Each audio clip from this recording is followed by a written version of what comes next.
where were you born?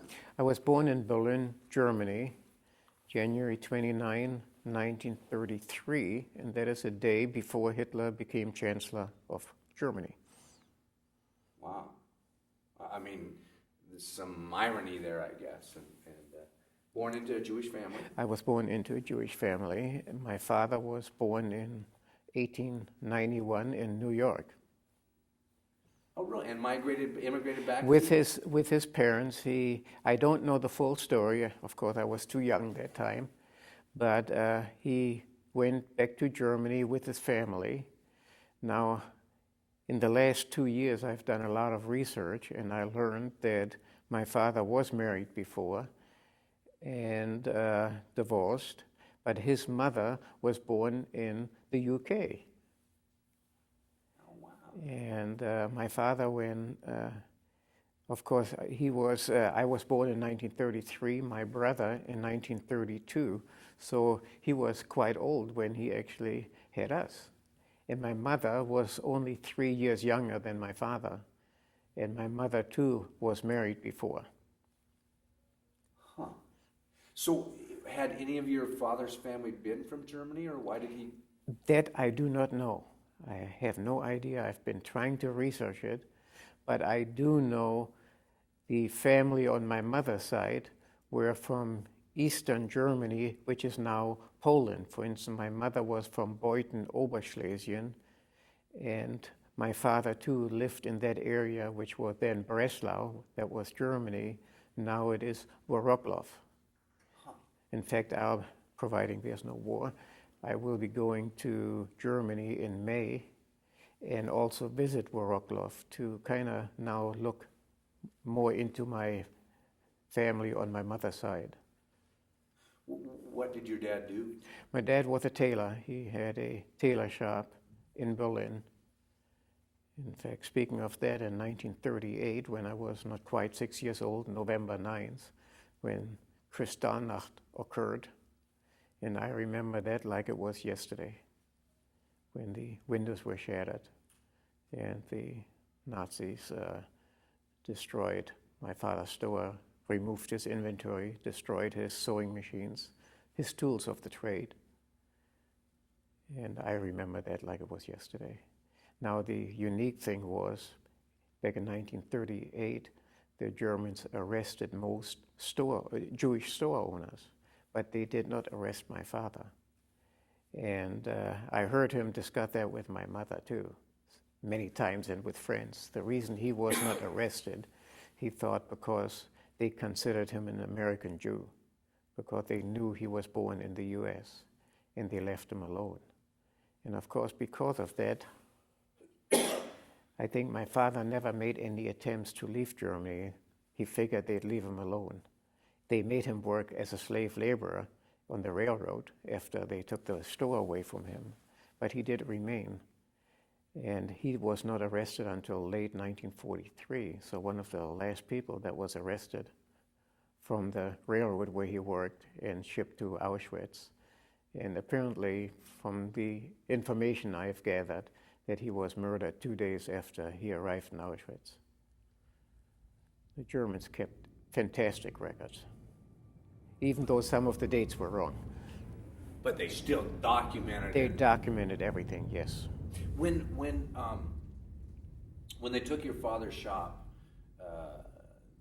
was that a very organized sweeping of the streets by the Nazis to take these shops, or was it just chaos? Or? Chaos. I would consider them, they were a bunch of hoodlums. And they just, it's just like when we've had demonstrations here, and I'm thinking of the World Trade Fair that we had here back 3 years ago. And I was an interpreter. I did interpreting in German and Japanese to the people that were here. And I was right amongst the demonstrators. And first they were peaceful, but then a group came and they started destroying property. Unfortunately, the police didn't do anything. And this is exactly what I remembered. I mean, it brought my time back when I was a kid in Berlin. Did you Was it the type of setup where your father had a shop downstairs and lived upstairs? Or? No, it was a one-story unit. It was part of a building, and my father had the storefront, and we had a one-bedroom living quarters in the place. And of course, they took that away from him, and I don't know, again, I was too young then, but I know we had only a short time to move out. And again, the Germans then had some apartment houses in not one of the better districts of Berlin where all the Jews had to stay. And we had a one-bedroom, that's all we had, a one-bedroom. And I think we had to share the bathrooms and kitchens and so forth with other tenants on that floor. So how old were you when they took the shop? I was, probably I was just barely 6 years old. I think it was either December or January of 1938, 39. And I was born in January 33. That had to scare the hell out of a little kid. Oh yes, it sure did. And I still remember my mother just being up in arms, and she says, "What are we going to do?" And I remember when they destroyed his inventory and everything, my father saying, "Well, that's what we have insurance for."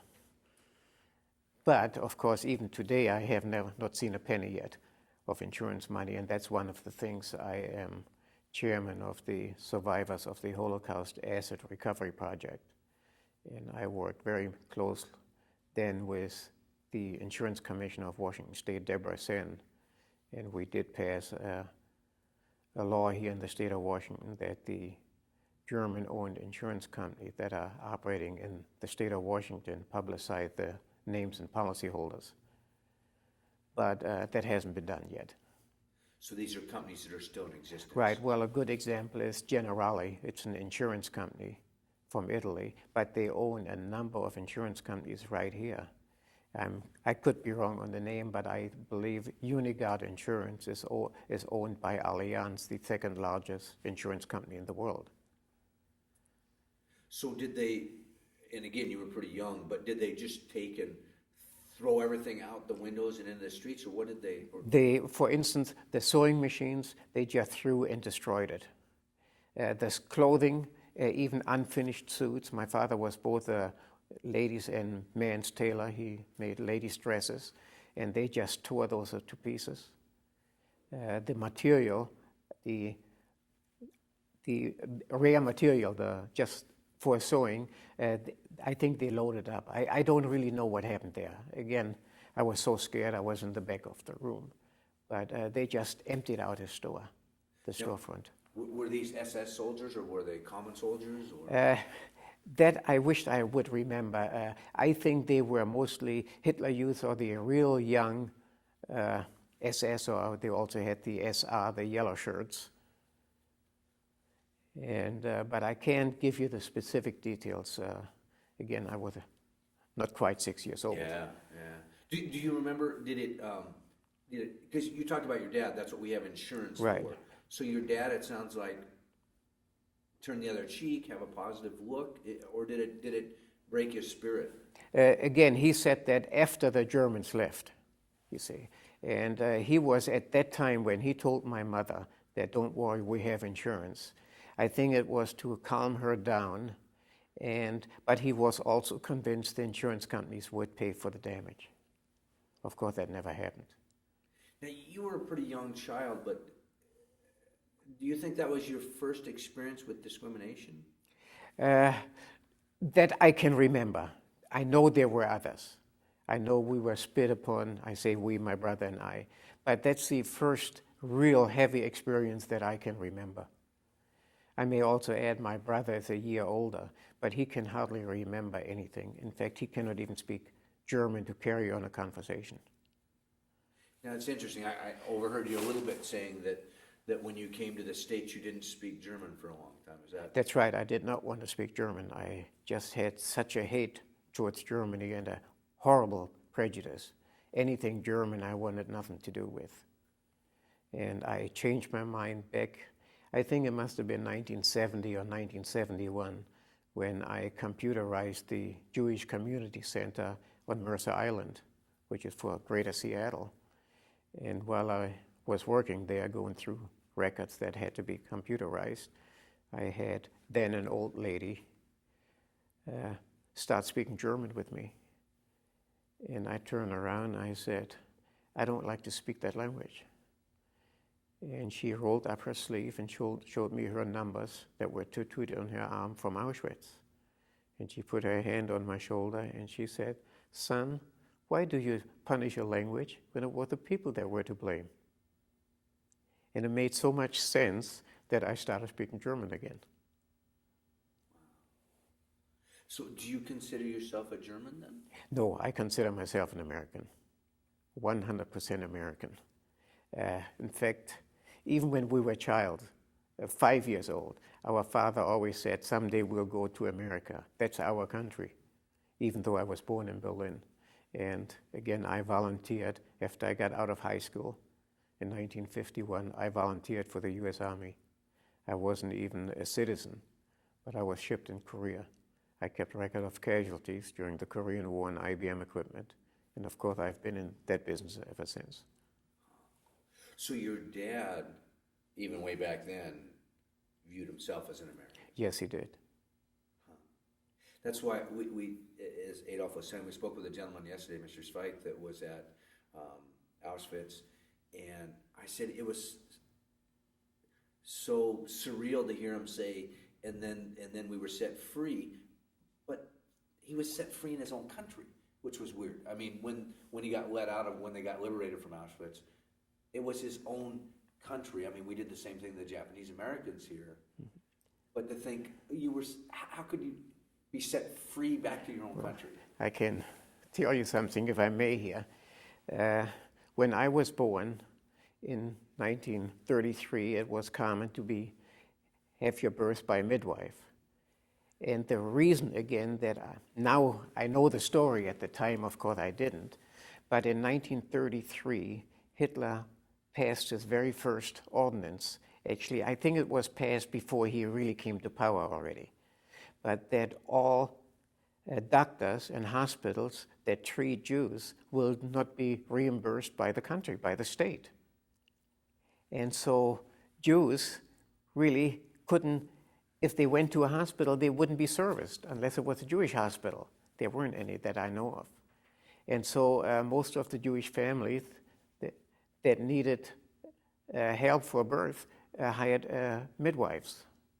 Well, this midwife to my birth, it so happened was a very close friend of Hitler, of a high-ranking Nazi member, even back in the 30s. Yet, somehow, she befriended my family, and when my father was arrested, she advised her that our father has been arrested, that we have to go in hiding. She had a summer cabin in the outskirts of Berlin, where only high-ranking Nazi member could have property there. And she hid her there for about 8 months. And we were right amongst the SS, or high-ranking military officers, members of the Nazi party that were on rest and recuperation, so to speak. And from 1943, when we went into hiding, till the winter of 1943, we stayed right there. She got us false ID. She got us ration cards so we could buy groceries. And the reason I brought this up, you mentioned about after the war. I was caught at the tail end of the war and shipped to Dachau, but I never was inside the camp. I escaped in a rail car, but anyhow, I met up after my escape from Dachau, met up with my mother and brother again. Incidentally, our mother was shot by the Germans a day before the Russians invaded Berlin. They found her out. And anyhow, after the war, when Berlin was divided into the various sections, my brother and I visited an army camp in Berlin. And that's a long story. Anyhow, we befriended, it so happened, a Jewish American soldier who helped us get a visa to come to the U.S. And in 1946, in September 1946, before we left for the U.S., she was real upset with us, this midwife. She says, "You are Germans. You can't go to America. They were our enemies. She was still a Nazi, and she was a Nazi until the day she died. When we came here, we wrote letters to her. She would never answer. She remained a Nazi till the day she died, which was probably 25 or 30 years ago. Why do you think that she protected you then?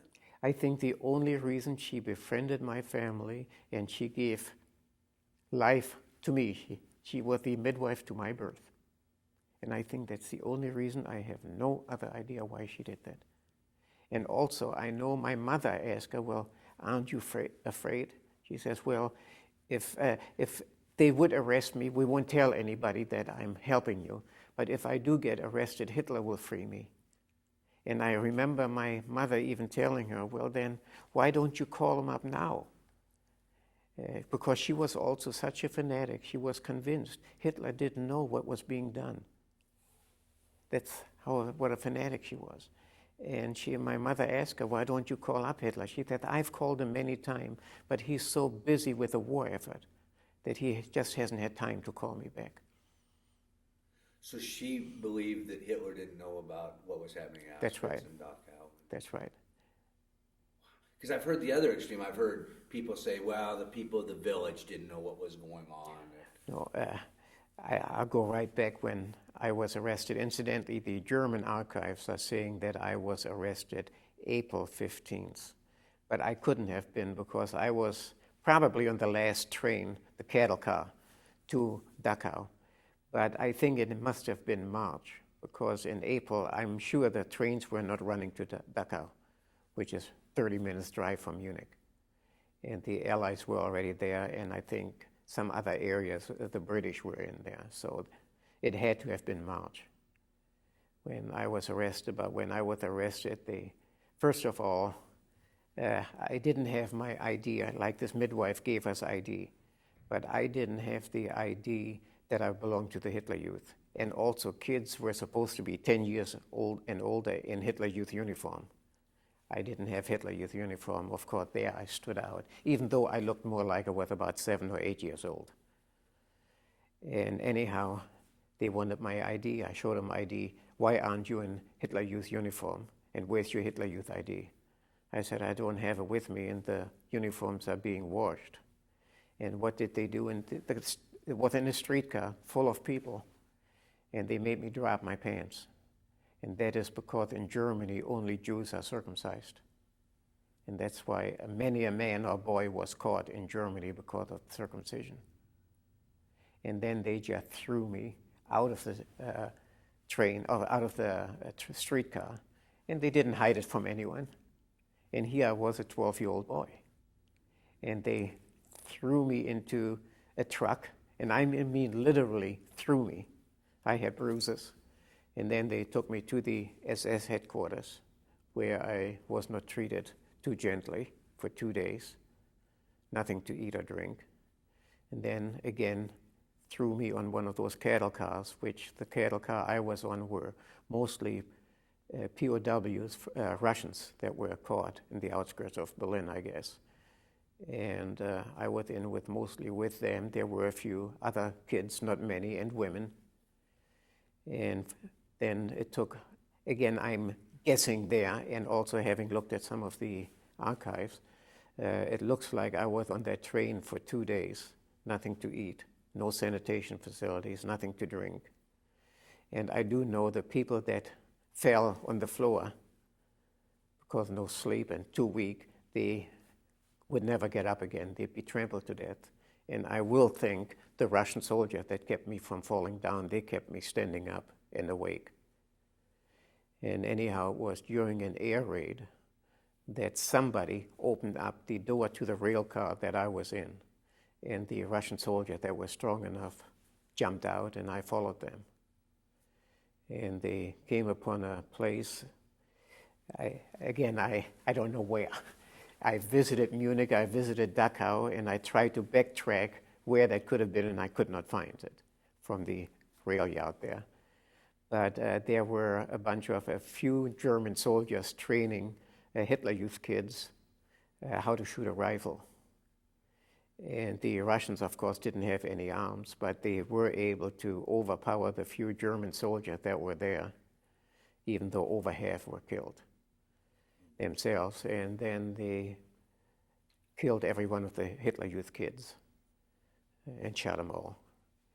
And then the Russian soldiers put on uniforms that fit them from the German soldiers, and they went into the woods there, but would not let me follow them. And here I was, all by myself, amongst dead soldiers and dead Hitler Youth kids. Some of them were my size, so I decided, well, if they put on the army uniforms, I can put on the Hitler Youth uniform. And so I undressed one of the kids that was my size and put on his uniform. And I walked to the highway, that time known as the Autobahn, and I flagged down a car. Well, it happened to be a car with 2 SS officers. Of course, remember now, German was the only language I knew. I was like a German. And I guess I was blessed I don't look Jewish, or I didn't look. And I flagged them down. I said I was here for training, but some Russians came by and they looked like they were prisoners. And they killed every one of them, of us, and I'm the only one that came out alive, and my mother's in Berlin. I want to go back to Berlin. How can I do it? And they opened up the back door. I said, come in. We're heading for Berlin. So here I got a ride with 2 SS officers right to Berlin, and there were roadblocks all along, and they had a little sticker on their windshield, and they were not even asked, they were just waved right through the roadblocks. And my brother, my mother, and I, when we lived under false names, and at that time already we remained at a subway station in Berlin because there was day and night bombing, and we didn't really have a place to go. And together with thousands of others, Germans, they remained down in the subway station because it was safe from artillery fire and so forth. And I met up with my mother and brother again.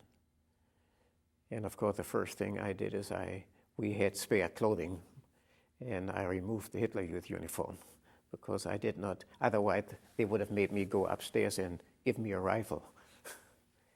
So even though, like I say, I was a 12-year-old kid that looked more like 8 years old. But anyhow, while the fighting was going on in Berlin, my mother went up stairs from the subway station to get water out of the fire hydrant, which the people did, and she didn't come back. And it was just recently, probably less than a year ago, that my brother actually received the death certificate of our mother from the German government, and it said she was shot at Prince Albertstrasse 9. Well, Prince Albertstrasse was the SS headquarters. So apparently our mother was caught getting water from the water well. They hauled her off to the SS headquarters, which probably was only a 10 or 15-minute drive, and shot her over there. Or maybe she tried to escape. I do not know. But that's the first time that we knew. Before, we just had her as missing. And we thought possibly that the Russians, when they invaded Berlin, they took many of the Russian women and kids and hauled them off to Russia. And we thought this is probably what happened to our mother, because even when the Russian occupation was still in Berlin before the Allies came into Berlin, they loaded my brother and I on 2 trucks many times, wanting to ship us off to Moscow. But it was very easy. They didn't guard anyone. As soon as the truck slowed down or stopped, we'd jump off. Because again, our main goal was to come to America. Do you remember if you were in a constant state of fear, or does your mind get in a different place? Different. At first, we were in a constant fear. But after a while, it just got so that, well, if you get caught, you get caught. And again, like I said, none of us ever traveled together. Sometimes my mother went to get ration cards from that midwife. You see, she would not go out there. Or my brother would go, or I would go. And even though we were young, we knew Berlin like a book. We were very familiar with Berlin, and I'm getting that way again. I've been going back to Berlin for the last 5 years to do research. That's why I'm beginning to put a puzzle together. And that's what it is a big... It is, and they want, a good example is when I went there 4 years ago, I went from one office to another in Berlin trying to get information, archives on my family before and during the war. And I was sent from one end of Berlin to another, always to a different office. And here it was on a Thursday afternoon, we were ready to leave on a Saturday. And I had just been sent into East Berlin, even though it's one Berlin now, but the eastern part of Berlin. And they told me I had to go to that street, which was only a block from the hotel I stayed at. And I got to that place, and I go up to that office, and I speak in English first, and right away the receptionist didn't know English, so I spoke in German. And I said I was born here, and I'm trying to get some information on my time in Germany, and I was told that you have it here. She said, oh no, you have to go to that office. Again, another part of Berlin, and I lied there. I said, I just came from there, and they said, you have it here. I was really getting upset. And she says, well, I can't help you. I said, well, then let me speak to your supervisor. Well, they're all busy. I said, well, then I'll wait until somebody is free. I'm not going to leave here until I get some information. And I raised my voice a little bit. And then a door opened, and a young lady came out. And she spoke in German. Can I help you? I said, yes, I'm from the USA. And she interrupts me. She says, oh, you are? And she speaks good English to me. And I said, yes. And she says, where are you from? Well, I'm from Seattle, I told her. She said, you got to be kidding. I love Seattle. I love Pike Place Market. And it come to find out she was a PhD holder, and most government people in Germany, also in private industry, that have management type of jobs they have a degree, either in a PhD or they have this diploma degree. And she was a PhD and was for 6 months here in Seattle attending the UW for some type of training. And so we hit it off. Anyhow, she says, well, you have to go to Potsdam, which is, again, it's a good hour by train out of Berlin. And she says, now you won't find the place, and it's too late for you to go today. You go tomorrow, and here's how to get there. You take the train to Potsdam. Once you get off the train, you walk across 2 aisles, and you take bus number, I've forgotten now. Oh, gee. I'll stop there. Can you? This is both a Palm Pilot and a telephone. Oh, that's pretty slick. And I hit the wrong button. I told her I was at an interview today. That's my girlfriend. Women. So anyhow, she told me then the bus and how many bus stops and where to get off. And she told me everything. And once you get off, you'll see it's a botanical garden there. Beautiful landscape.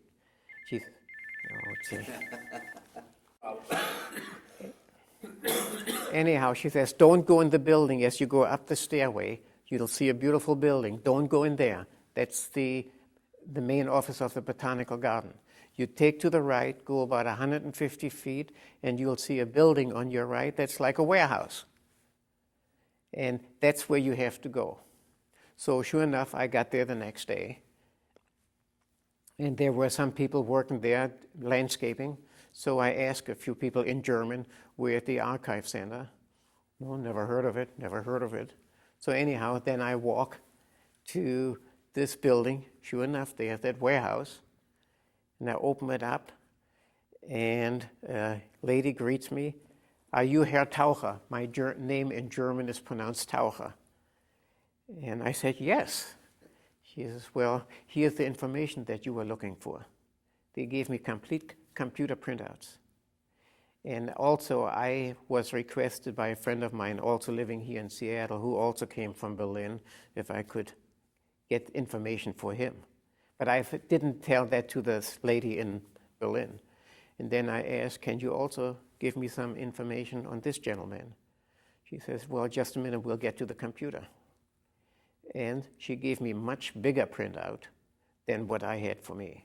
But anyhow, that printout that she gave me showed exactly the date, even the transport number that our father was arrested and that shipped to Auschwitz.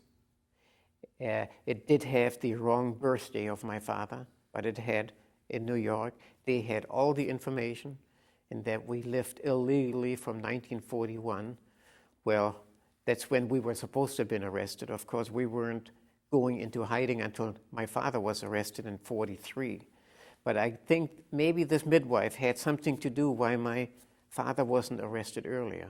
But they showed us living illegally from 1941.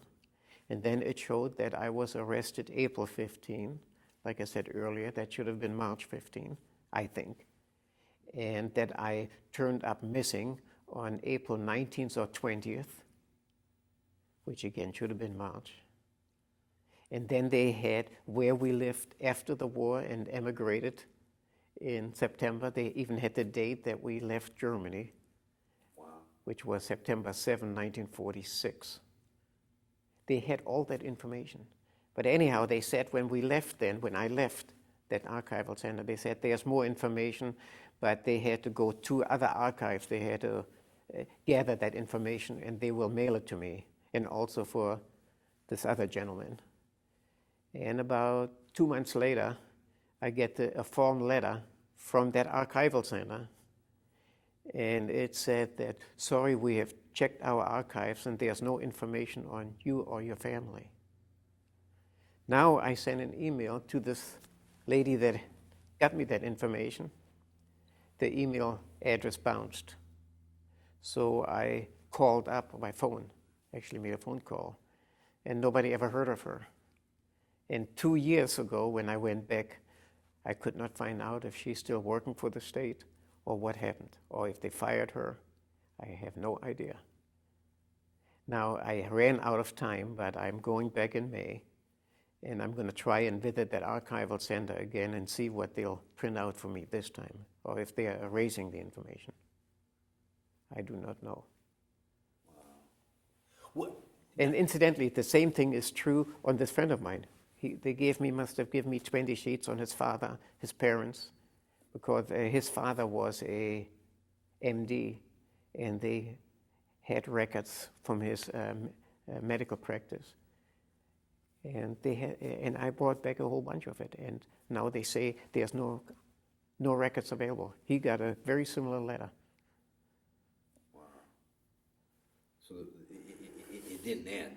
I mean, no. What was happening is not. No. What?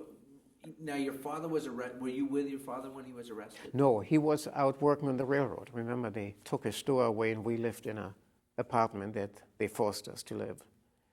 And he went to work in the morning, and he came home exhausted.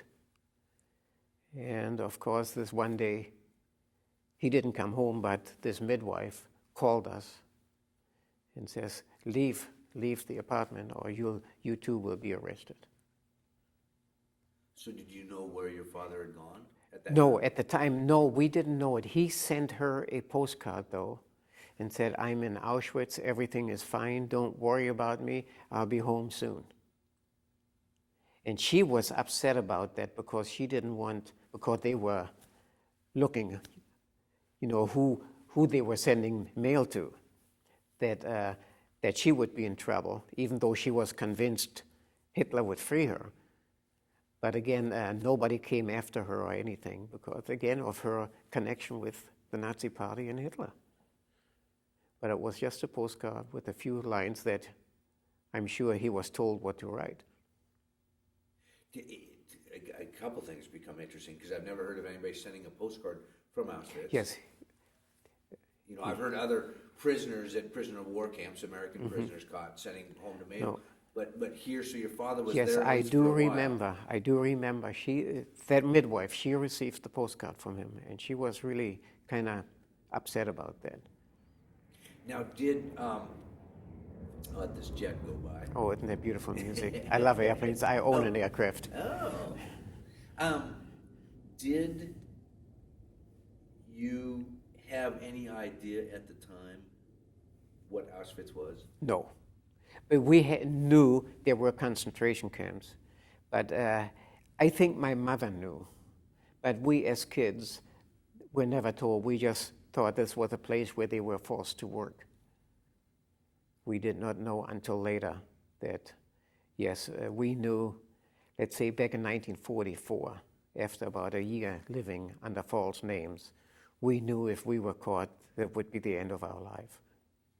We knew that. Did you originally think that your dad would be coming back? Yes, yes. And you think that was part of your mom protecting you? Yes, It's interesting because, and I didn't, I'd read it places, but I actually talked to somebody a couple of months ago that tried to tell me that he had been over there, he had gone to visit, and he had seen, I forget which camp he went to, but he said, it's not real. He was trying to tell me that. Oh, I get so upset. Honestly, the last time I was in Munich, which goes back a few years, when I was sitting at a restaurant very close to Dachau, and I was talking to some Germans in Germany, and they still do that today. When you sit in a restaurant and it's a busy restaurant, they'll put other people at your table. And especially where you're on a highway, they have rest stops with restaurants. And I was sitting at one of those tables very close to Dachau. In fact, I was driving to Dachau. I had a rental car. And I was sitting with these guys, and I was saying, how far is Dachau from here? Oh, you're going to Dachau?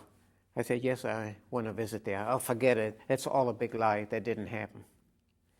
And I really got upset. And I almost got into a big fight. I will say here, I am martial arts trained. I have a 2nd degree belt. And I don't want to do it here or I'll break this. I can still put my hand like this on wood and can actually break wood. Well, I got so upset at this one guy, and I said, you are damn liars. I happen to be here as a 12-year-old child, as a prisoner, and don't tell me it has never happened. And just unconsciously, I put my hand down on the table, raised everyone's hands. And every one of those guys, waiter, check please. They couldn't get out fast enough. But it's only my training in martial arts that I could actually keep my disciplined myself not to get into a real big fight. And that's where you would have gone, right, is to Dachau. You were on the train too. That's right. Well, I was in Dachau. Dachau, if you should ever visit Germany in Dachau, you'll see the train station, and then there's a fence, and then there's a big sign, Arbeit macht Freiheit, means work gives you freedom to go into the main camp. And so, I wasn't inside the camp, I was in the rail. And again, now I know why, but at that time, they didn't know what to do with us. They knew the Allies were right outside of Dachau.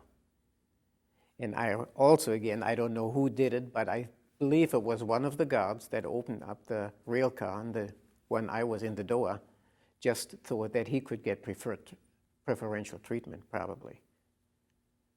And I did meet a U.S. soldier that was one of the first troops into Dachau. And I asked him once, what happened to all the people that were in the rail car when you were there, when you liberated them? He says, well, there were rail cars full of people. There were a few open with empty ones, but most of them had dead bodies in them that had numerous gunshot wounds in them. So I think when the Allies were actually in there, all the people that were still in the rail car, they were just murdered, executed, machine gunned down. Why do you think that Russian befriended you in the rail car? I was a kid. I was a child. And they just kept me. In fact, I think one of them was actually a Russian Jewish soldier. But it was more the humanity of, here's a scared child. Exactly. And I was scared, and I was beaten. I had bruises on my face and so forth. The people that beat you when they captured you and threw you in and all that, was it pure? I mean, today you hear President Bush talk about evildoers, and was that evil you saw? Yes, yes. In fact, I put Saddam Hussein in the same category as Adolf Hitler and Joseph Stalin. I put him in the same category. Did you ever hear Hitler speak? Oh, yes, but I never listened to him. But I heard him speak, yes, many times. Over the radio, loudspeakers. And actually, I think I was preached already. Well, after the Kristallnacht, my parents pretty much preached to me, Hitler's no good. We're going to go to America. But my father didn't have that much money. He was a tailor and struggling, and I think he also felt he was safe when he was not arrested at Kristallnacht. It's interesting the contrast between your father and parents realizing that Hitler was evil and this midwife who, for whatever reason, didn't want to believe that Hitler knew what was going on. Was she upper class, the midwife woman? Yes, yes. In fact, I visited the apartment that she had in Berlin, which is still an upper class neighborhood today. Is now when she protected you, she took you out of. Occasionally, let's say when we went to town, and it was too late. I say we, whether it was my mother, my brother, or I, always individuals, we'd stay at her place overnight, and then, in fact, I almost forgot about that. That rings bells, back memories now. She got us in touch with a person who lived in the outskirts of Berlin, also in East Berlin, in Erkner, and the person was a driver of the train, the city train, called the Stadtbahn, the city elevated train. And he was the driver, very much anti-Nazi. And she may have been the midwife to his kids too. That I do not know, because she didn't report him that he was anti-Nazi. But he was not drafted into the army until the very tail end of the war in Berlin. But whenever we took the train, and to this cabin that she had was on that route, we always took the train that he was working, and then he let us go in the front together with him. And that was never inspected by the Germans or by the Nazis. And of course, but then we still had to take the streetcar to get to the points to get the ration cards from her. And that's where I was caught.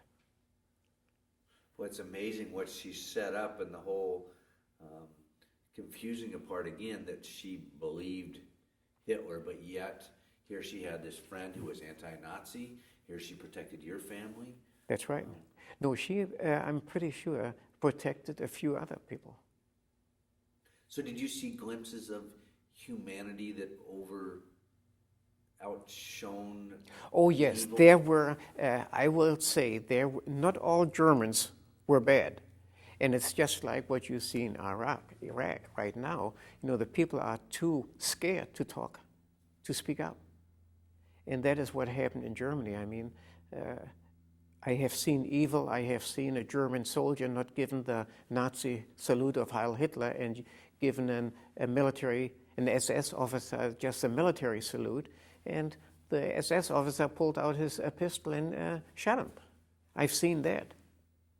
But I've also seen, especially I remember a submarine officer once that knew darn well that we were Jewish, and yet he didn't turn us in. And not all of them were bad, but unfortunately the majority of the people were.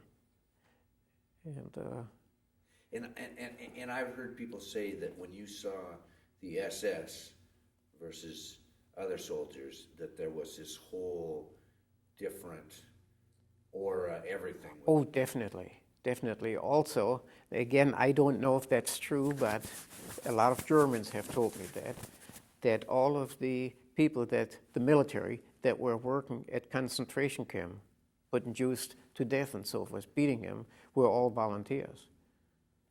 That nobody was at a concentration camp of the Germans unless they volunteered to be there. Of course, today they'll tell you that isn't true. I know we've heard that there were no Nazis in Germany. That's right. I mean, that's what when we interview people, oh no, there were no Nazis in Germany. Yes, there were Nazis in Germany. It's kind of like the same thing in the South Pacific. They say, oh no, our parents weren't fighting; they were just gone for a while. Well, no, they were doing whatever. But again, I had a customer in Munich, Germany, and I gave him up because the first time I visited him, all of a sudden he couldn't speak English, and we always communicated over the telephone. This is before email, and I called him many times or faxes, always in English. But when I visited him in Germany, he couldn't speak English. He says, "Well, you are in Germany now. We have to speak German." He didn't even know I spoke German. But what in Munich I see is I see the Nazi mentality all over again, and of course that's where it started. But giving the old Nazi salute or wearing some of the old Nazi paraphernalia is strictly illegal, subject to arrest. But in Munich, I have seen these punks giving Nazi salutes in front of police officers who just turn their face. So in the 60 years, things haven't changed as much as people would like to say that they... No. And websites are full of anti-Semitic websites. Unfortunately, a lot of them originate right here in the U.S. When you go back to Germany, do you face a lot of discrimination? I don't let them know, first of all, that I'm German, that I understand the language, except when I have to. And I'm just an American tourist. I give myself away when I do speak German to some, maybe I have not quite sure where I'm going and they don't speak English or don't want to speak English. I'll speak German and they ask me, "Gee, where did you learn to speak German so well?" I said, "In school." And they don't believe me. My German is too good to, excuse me, where I can't hide it. True German with a German accent. Yeah. Do you remember Berlin being bombed as a child? Oh, yes. Oh, what yes. was that like? Again, you got to my brother used to be very, very scared. But I never was that scared. I figure when the time comes, the bomb hits, I'm dead. But there were usually bomb shelters. And before, I have to remember that for my book. I'm in the process of writing a book. You ask good questions here. But between 1940 and 1943, before my father was arrested, and when the bombing started, I remember the British used to bomb in the daytime, and at night, and the U.S. at daytime. I remember that. And they had bomb shelters for the Germans to go into. But back in 1942, I believe in 1941, we had to wear the yellow Star of David, and which was a real bad thing for us kids especially. But Jews were not permitted to go in the bomb shelter back in those days. So where did you go? We just remained in our apartment. You couldn't. So are you seeing buildings being... Oh, yes. Oh, yes, and the buildings across the street being bombed out. Oh, yes. Now, I think the Allies did try. I think they had information of what neighborhoods were the Jewish ghetto-like areas, and I think they refrained from bombing them, because even the store that my father had was never bombed in that area. Does that building still exist today? Yes, Oh, yes. it does? In fact, when the last one, 3 years ago when I visited, there was a Chinese artifact store there. In fact, I went in there. And, last year when we were there, it was empty, it was for lease. And of course, that's one of the reasons I've been going back to Germany too, to Berlin, is most store owners, Jewish store owners, had to buy the property like a condo here, in the building. And I want to know what happened, who got the money for that property that my father owned. And I have not been able. I was more concerned in the past to get history on my parents and myself. Now I'm working on property In fact, when we go in May, I also plan to go to what used to be called Breslau, which is now Poland, Wrocław, and see what happened to my mother's family side. Because, well, I had an uncle that was a dentist, another uncle that was a lawyer, and the family from my mother's side were well-to-do. Of course, no one survived, except one aunt who was an opera singer, and she passed away in Vancouver. She left for Vancouver, apparently before the war. And I never knew about her until the late 70s, and she had passed away shortly before I tried to see her. It sounds like from what you've described that it wasn't the case of a Jew as a Jew as a Jew as a Jew, that even the SS segregated you even more specifically. Is that right? I mean, I don't know I don't know. I never gave that a thought. But no, I think because when they moved us into the various apartment buildings there in Berlin, which, like I say, was not in the best neighborhood, they had professional people there and common laborers. But you talked about how your dad was an American Jew versus a German Jew.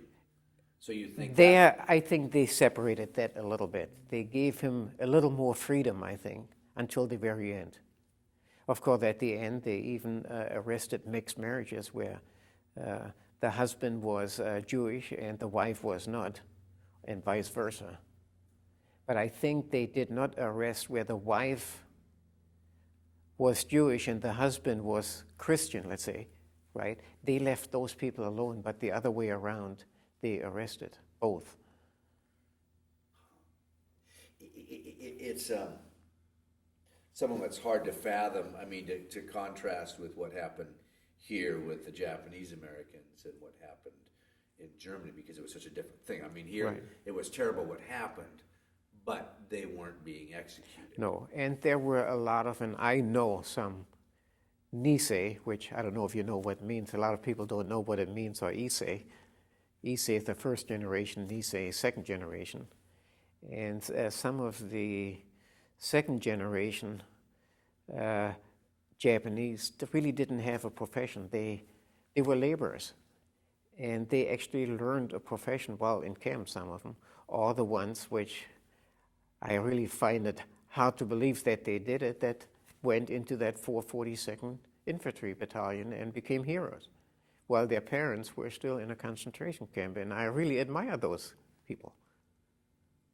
Which would have been like Hitler coming to you and saying, I want you to go fight for the country now. Well, I may mention something here, and I also just recently learned that, or through my brother. My brother's retired. He spent 22 years in the U.S. Army, a year and a half in Vietnam, and retired a major.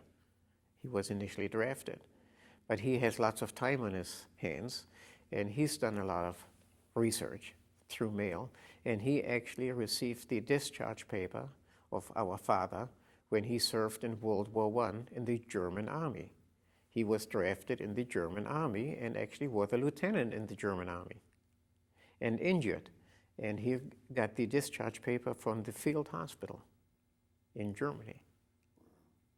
But again, here, my father was actually technically an American citizen drafted in the German Army. Of course, I was still technically a German citizen, and I served in the U.S. Army in Korea.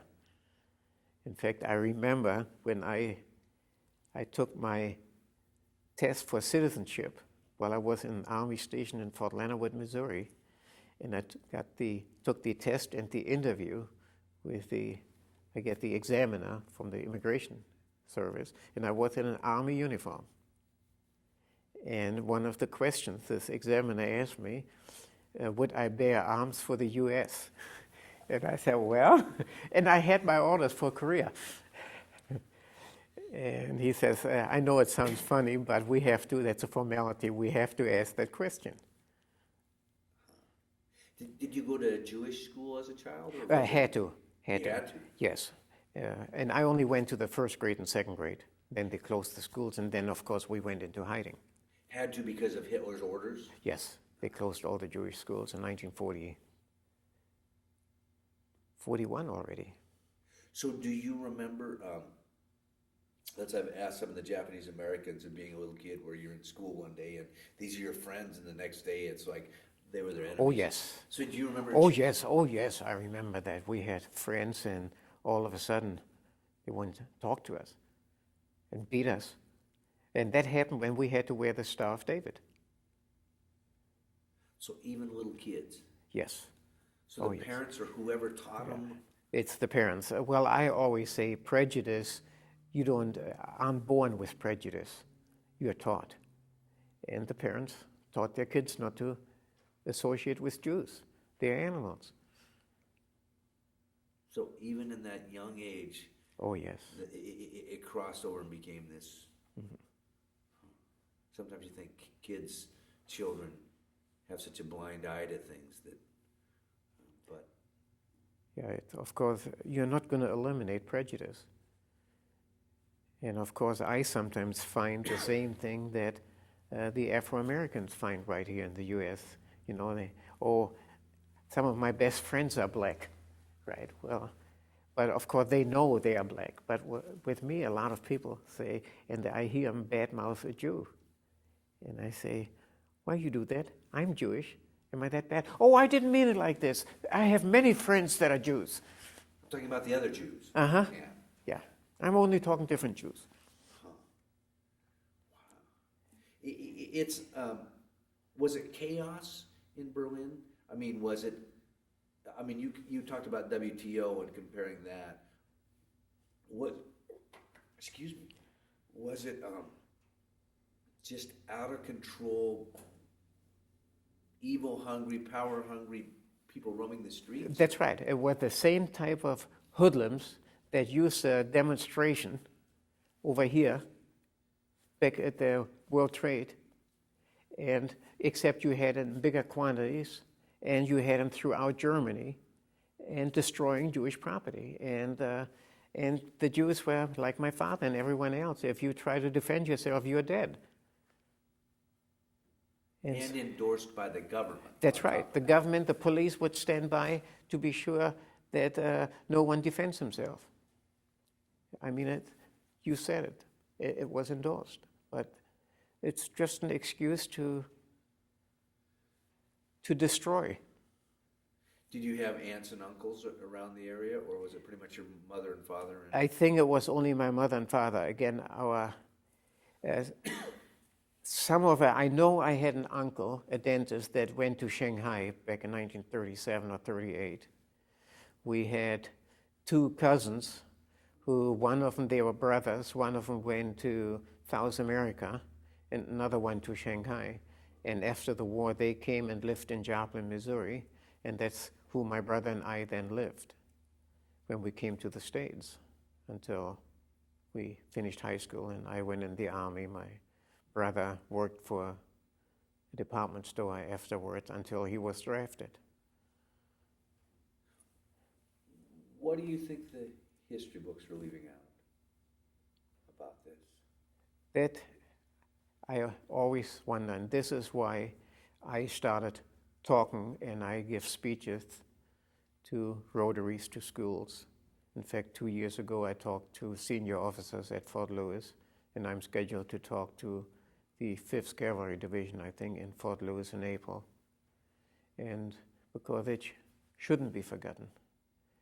And in fact, I started to tell you that earlier when I took my significant other to Berlin 4 years ago, I believe it was, and they have this old SS headquarters is now made into a memorial. And they show pictures of what it was like and the torture chamber, so to speak, and what transpired there. And anyhow, to get in there, they charge a fee to get in. And I couldn't help myself when I went in and this girl asked me, I forgot, it was not too much of an amount, but I said, you know, when I was 12 years old, I went in here and I didn't have to pay. And she says, well, was I in the Hitler Youth? I said, no, I was on the other end. And then her boss came out. And he asked me if I had been a prisoner. I said yes, when I was 12 years old. So he got on his computer, and my name was indicated. And he asked me, incidentally, I didn't have to pay to get in. And he asked me if I'd be willing to give a taped interview. And I said, well, what do you want it for? And he says, well, there's so much denial going on that we try to tape everyone that ever had been a prisoner here, whether Jewish or non-Jews. A lot of Germans that again helped Jews were also put in there and tortured. And so he says that we're trying to get everyone like that, and then we send those tapes to high schools to eliminate denials. So I agreed to that interview, and it was about a 5-hour interview, all in German. But you do have this generation now that regrets what has happened, fortunately. And yet Germany does not want to ally themselves with the U.S. right now. And but I'm not a great lover of Bush, I will say. Somewhat stubborn and so forth, but he said something last night in his speech that I fully agree, that cancer you have to stop before it gets too big. And Saddam Hussein is that problem. Do you think Hitler was that cancer, or was it a country? Well, Hitler formed that cancer and infected the rest of the nation. You see, when he took power, Germany was in the midst of a big inflation, worse than any depression we've ever had here in the U.S. And the German people as a whole, I think, are gullible, and he just convinced them. And the majority of the people were convinced that Hitler was God. Do you think it could happen anywhere? Yes, unfortunately. Well, look at the old Yugoslavia, Cambodia, the Pol Pot regime. And I think if Saddam Hussein has his way, he could do it, at least in the Middle East. Well, I think he tried back 12 years ago by going into Kuwait. If the U.S. hadn't interfered, Saudi Arabia would have been next. And same type of protocol, sterilization, cleansing. That's right. And look at Afghanistan, the Taliban. They started to cleanse out different religions and even made some of them that weren't their religion different clothing. The women had to wear different clothing. It's same like the Star of David that we had to wear in Germany.